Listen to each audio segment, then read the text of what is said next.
राजधानी दिल्ली के सुरक्षित माने जाने वाले इलाके में एक आईआरएस अफसर के घर में घुसकर उनकी बेटी के मर्डर ने सबको सन्न कर दिया था। अब इस हाई प्रोफाइल और संगीन मामले ने एक नया मोड़ ले लिया है। मुख्य आरोपी राहुल मीणा पर अब कानून का शिकंजा पूरी तरह से कस चुका है। साकेत कोर्ट ने पुलिस पूछताछ के बाद इस आरोपी को 7 दिन की न्यायिक हिरासत यानी जुडिशियल कस्टडी में भेज दिया है। आइए आपको बताते हैं कि पुलिस के हाथ अब तक क्या क्या सबूत लगे हैं और इस अंधे कत्ल की कड़ियां कैसे कैसे जुड़ रही हैं। वैसे आपको याद दिला दें कि 23 साल के आरोपी राहुल मीणा को 22 अप्रैल को द्वारका के एक होटल से गिरफ्तार किया गया था। गिरफ्तारी के बाद पुलिस उसे 4 दिन की रिमांड पर लेकर लगातार पूछताछ कर रही थी।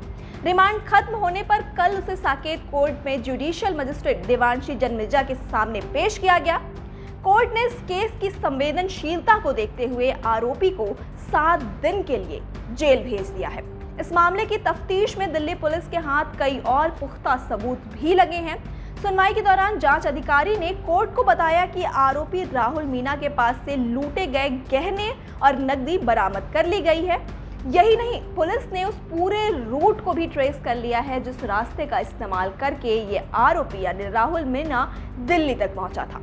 लेकिन पुलिस का कहना है कि जांच अभी भी पूरी नहीं हुई है। इस पूरी वारदात के सारे तार जोड़ने के लिए कुछ अहम सबूतों की तलाश अब भी जारी है। सबसे ज्यादा जरूरत आरोपी के मोबाइल फोन की है जो अब तक पुलिस के हाथ नहीं लगा है।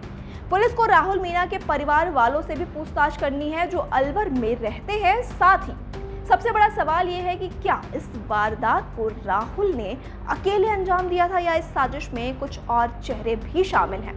कोर्ट में डिफेंस वकील सायंतनी साहू ने पुलिस की इस लंबी कस्टडी की मांग का विरोध किया।